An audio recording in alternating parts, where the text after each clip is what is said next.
Imagine this. You're scrolling through Reddit late at night, and you stumble upon a story that hits you right in the gut. It's about betrayal, heartbreak, and the kind of sweet, calculated revenge that leaves you cheering from your couch. Today, we're diving into one of those tales that's equal parts shocking and satisfying. This is the story of a woman who didn't just get even, she redefined what moving on really means. Buckle up, because by the end of this, you'll be questioning everything you thought you knew about comeuppance. Our story begins with Emily. That's me, actually. Wait, no, let's make this personal. I'm narrating this as if I'm Emily, pulling you right into the heart of it, because that's how these Reddit revenge stories work best. They make you feel like you're living them. So, picture me, Emily, sitting in the living room of a house that's seen better days. The walls echo with memories, some sweet, most sour. Daniel, my husband of 10 years, has just walked out. Not with a tearful goodbye or a heated argument. No, he packs his bags like he's heading to a business trip. Flashes a smug grin and says, "I've found someone who appreciates me." As if I hadn't spent a decade appreciating him through late nights, unpaid bills, and his endless parade of excuses. A week later, the bomb drops. He's engaged to Sophia, with her perfect hair and her Instagram filter life. I find out through a mutual friend who sends me a screenshot of his announcement post. "Finally found my forever," he captions it, with a photo of them on a beach somewhere tropical. I wasn't even surprised. The signs had been there. The late nights at work, the sudden interest in cologne, the way he'd glance at his phone like it held state secrets. Betrayal doesn't sneak up on you. It saunters in, bold as brass. But here's where it gets real. Daniel doesn't just leave.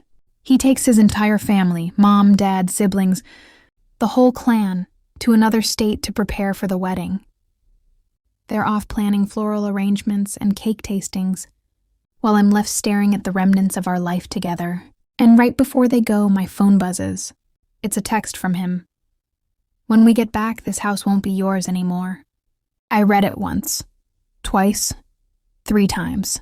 The words blur on the screen, but the intent is crystal clear. No hello, no explanation. Just a cold, calculated threat. Daniel had always been the type to wield power like a weapon. He'd convinced me to sign papers over the years.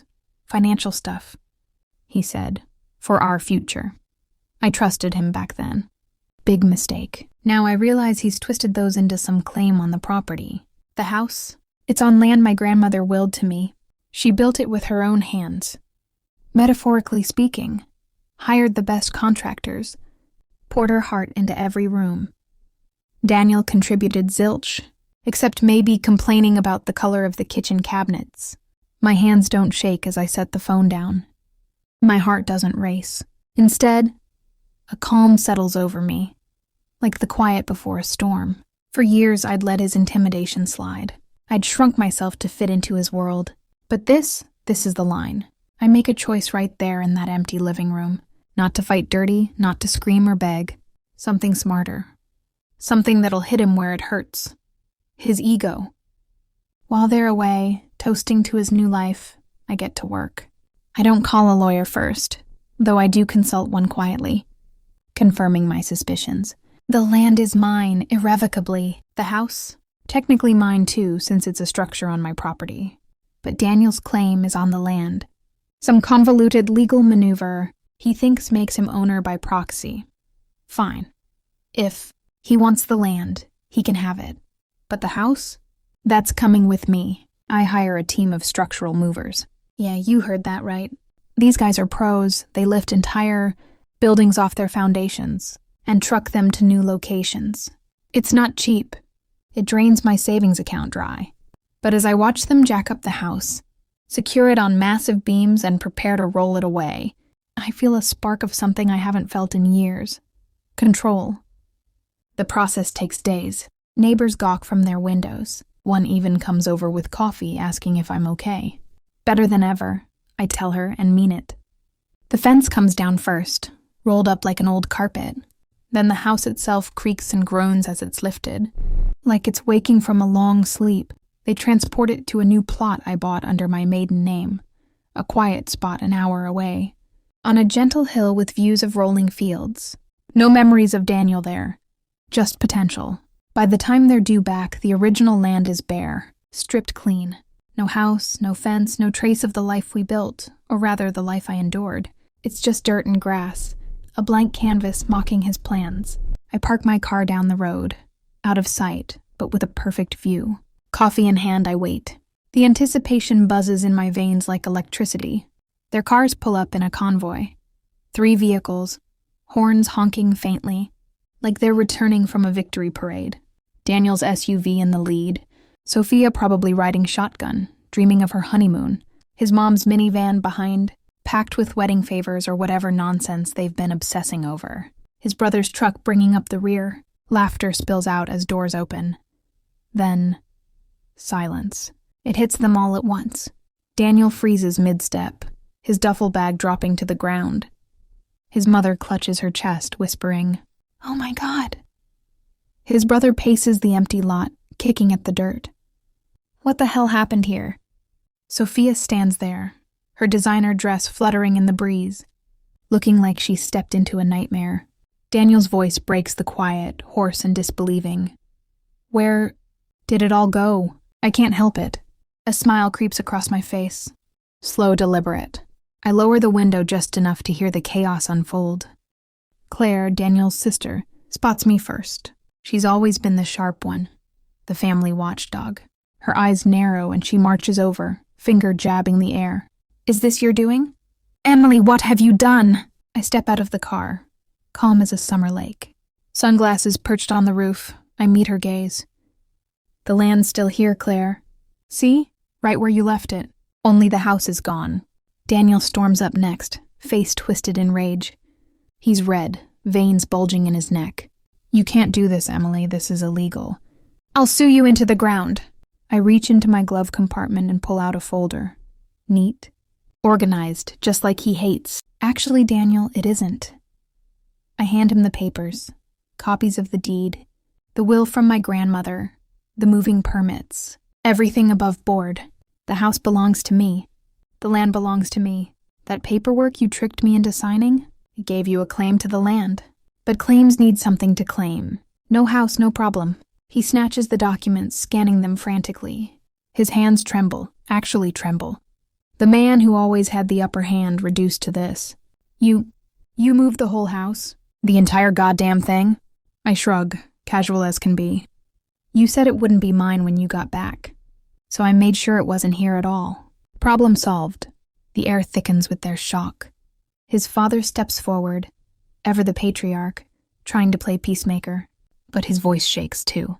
"Emily, this destroys our family's plans. The wedding was going to be here, in the backyard.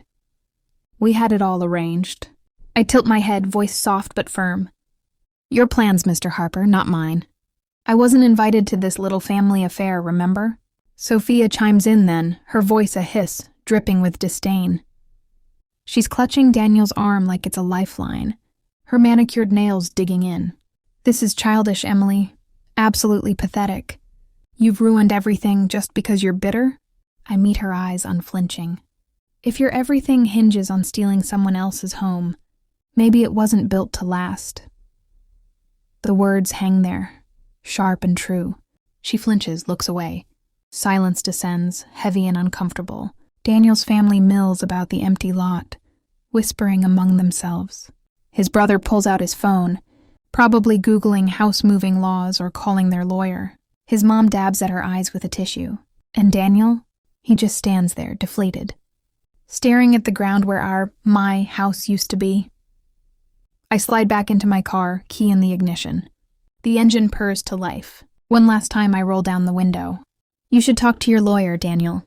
He'll explain how loopholes cut both ways. Have a nice wedding." And with that I drive off. In the rearview mirror, I see them shrinking, smaller, insignificant.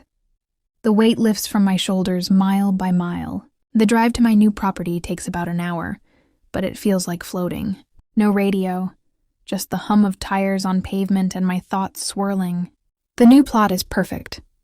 A gentle slope, trees framing the view, away from the noise of our old neighborhood. When I arrive, the movers are finishing up. The house settles onto its new foundation with a final groan, like it's sighing in relief. I thank the crew, shake hands, tip them generously from what's left in my account. They beam, proud of the job. Not every day we move a whole life, one says. I nod. He's right. Stepping inside feels surreal.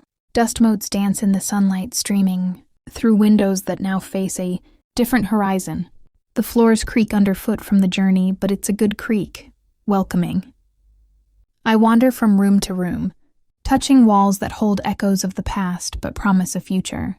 The kitchen where Daniel criticized my cooking, I'll repaint it sunny yellow. The bedroom where arguments simmered, new linens, fresh start. Over the next few days, I dive into renovations. I buy paint at the local hardware store, chat with the clerk about color schemes. Starting over? He asks. Something like that, I reply with a grin. Every brushstroke erases a bit more of the old me, the one who endured, who compromised too much. I replace curtains, rearrange furniture, even hang new art, vibrant pieces that scream independence. Friends catch wind of the story. Word travels fast in small circles. Jenna shows up first, bottle of wine in hand, eyes wide as saucers. You really did it? Moved the whole house? We sit on the porch as the sun sets, sipping Cabernet. Yes, I say, clinking glasses. Turns out, it's easier to relocate bricks and mortar than to stay stuck in a bad marriage. She laughs, and soon others join. Old college buddies, neighbors from the new area. Curious about the house that appeared. Overnight, we share stories. Mine sparks theirs. Tales of breakups, betrayals, small revenges. I once keyed my ex's car, one admits sheepishly. But this is legendary. Laughter fills the air, genuine and freeing. It's been years since I hosted like this. Without Daniel hovering, judging, the house feels alive again, pulsing with possibility. Daniel texts me 3 times that week. The first, furious, all caps and threats. You'll regret this. Delete. The second, pleading, dripping with fake remorse. Emily, let's talk. We can work this out. Block. The third, resigned, bitter. Fine, keep the house. Hope you're happy. I am, I think, but I don't reply. Silence speaks volumes. One evening, as I sit on the front porch with a cup of tea, watching fireflies dance in the twilight, it all sinks in. That moment back at the empty lot. Their panic. Daniel's whisper, it wasn't just revenge. It was clarity. I'd spent so long believing that enduring his crap was strength. But real strength? It's knowing when to walk away and taking what's yours. I plant a garden the next day. Seeds in soil. Tomatoes, herbs, flowers. Each one a reminder that growth comes after upheaval. The sprouts push through dirt, resilient, just like me. Weeks turn to months. The house settles fully. No more creaks. I get a promotion at work. Start dating casually, a nice guy from the coffee shop who laughs at my jokes without critique. Life blooms. But why share this on Reddit? Not for pats on the back, though the comments flood in. Queen behavior. This is gold. How do I hire those movers? No, I share it because maybe someone's reading this, trapped in their own version of my story. Feeling small, intimidated, stuck. To you, you're allowed to reclaim your space. Your peace, your life, even if it means uprooting everything. It might cost you savings, tears, sleepless nights, but the payoff? Freedom. So tell me in the comments, what would you have done in my place? Would you have moved the house? Or something even bolder? Hit that like button if this story fired you up. Subscribe for more Reddit revenge tales that deliver that emotional punch. And ring the bell so you never miss one. Thanks for watching. Remember, sometimes the best revenge is living well, house and all. See you next time.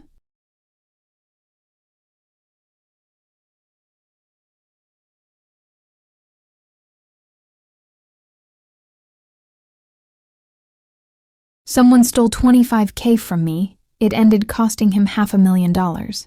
A preamble. I was married to a very OCD and pragmatic man. For example, for him, a big romantic gesture had been to leave me alone for 24 hours at the hospital right after I had our son, so he could go pay bills and mow the lawn. 20 years later. Do understand he really did express love this way. But that's another story. I was in dire need of physical contacts because he'd never touched me. unless he wanted very bland sex, and also never ever kissed me. The story is not about him. It's only a preamble. So, I divorced him. Not just for what's above mind you. I felt alone and unloved in this relationship. I just wrote about it to explain the state of mind I was in when I met this other person that we'll call PS. PS was the total opposite. He was very in tune with his emotions. He was very, very intense. This will be important later. He really expressed love like I thought not I needed. On our first date, the waitress asked how long we had been together since he was so into me and touching me. He made me feel amazing. He had a huge house and a rather flashy lifestyle, so I assumed he was really well off. He told me he owned a car wash and a phone marketing company. Fast forward a bit. At this point, we had been dating for about a year, and he had just asked me and my son to move in with him. I wasn't 100% sure, but he prepared the room for my son nonetheless. As I started spending more time in his house, still keeping mine, I also started to see strange behavior. He'd be up all night but sleep all day. I also overheard a few phone calls where I was telling people they owed money and needed to pay, but the conversations didn't fit with a car wash or phone marketing business. At some point, he told me he was having money. Problem, he said huge clients were late in paying, and that was jeopardizing his house payments. So I, stupid me, offered to help.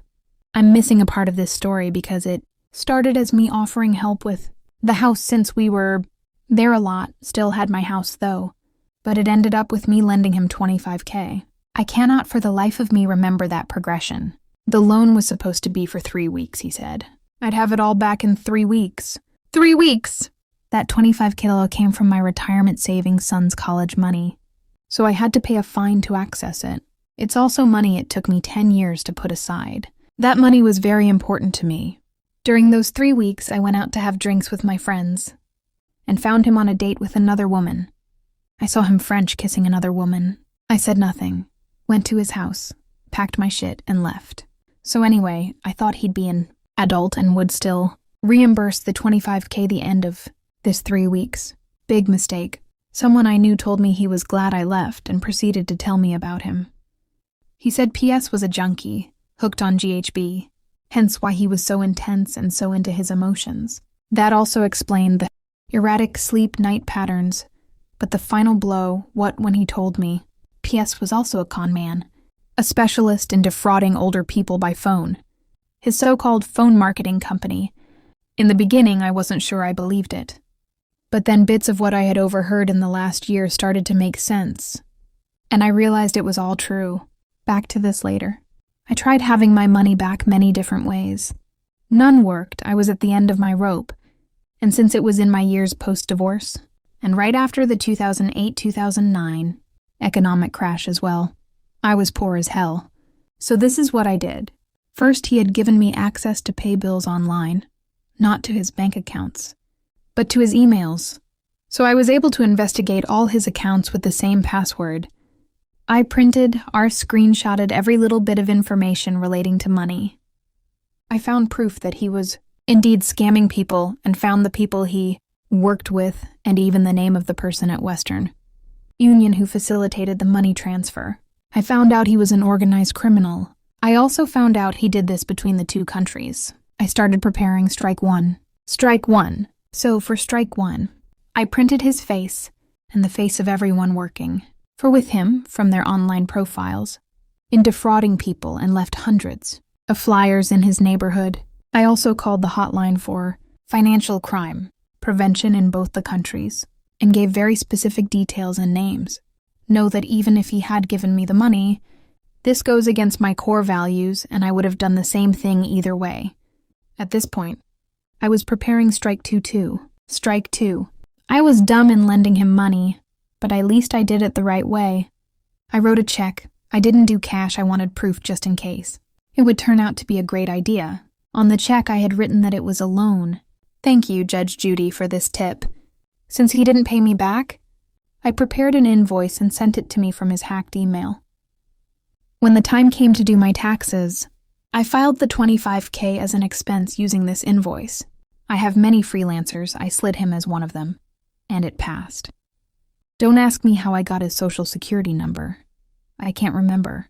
but I ended up having access to it, so ratted him out to the IRS for hiding income. I found out later on through friends that the IRS started investigating him for unpaid tax. I heard he had to pay 38%. Taxes on that $25K plus pay a 20% fine for not declaring income. At this point, I was satisfied. I figured $9,500 in taxes plus $5K in fines was 50% of what he owed me. At least he didn't get away with it all. But remember, I told you on the check I had written that it was a loan, so I took about 2-3 years. But I took him to court and won. He didn't even show up.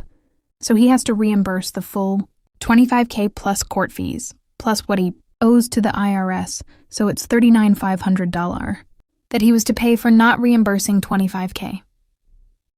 To this day, I still haven't seen a cent. But the rest of the story makes it worthwhile. For a while, I thought the financial crime call I made had no effect. Now the cherry on top. What I didn't know at the time is that the IRS would team up with wire fraud division and look at everything he did. They were not able to catch him on the wire fraud. But since the house he had did not fit with the money he was declaring, they got him on tax evasion and gave him a certain delay to pay back taxes. I heard it was only 3 months, but I don't know if it's accurate. They got him so good, they ended up freezing his accounts, and he lost his house. The bank foreclosed it, and his debt to the IRS is still open. We are not in the US, so he won't go to jail for this, however. But my $25K that he did not want to repay ended up costing him over $500 million. And since you cannot go bankrupt for a debt you owe to the government, I'm happy to tell you that at 40, he had to move back with his parents and ask for welfare and will probably be paying this for the rest of his life. This story is not finished, however. I just learned that he now has a job as a concierge in the apartment building of his parents. So, I'll be contacting the court to have the money he owes me taken directly from his pay. The thing is, he has no idea. I'm the culprit of all his bad fortune, and he recently sent me a message telling me he misses me, that I was an angel for him, and that he regrets what he did. Well, not me, loser, not me. Look at it. This is my son who told me about this subreddit and our nuclear revenge initially, as he absolutely loves the revenge stories. I only had an account to see. Are interesting as fuck. He didn't really know that story, but now obviously does. Today he called me up from the basement ultra happy and excited to tell me the story. Blew up on YouTube, where all teenagers seem to hang now. So thank you all. My son feels like I was about to say little, but he is taller than me. D*.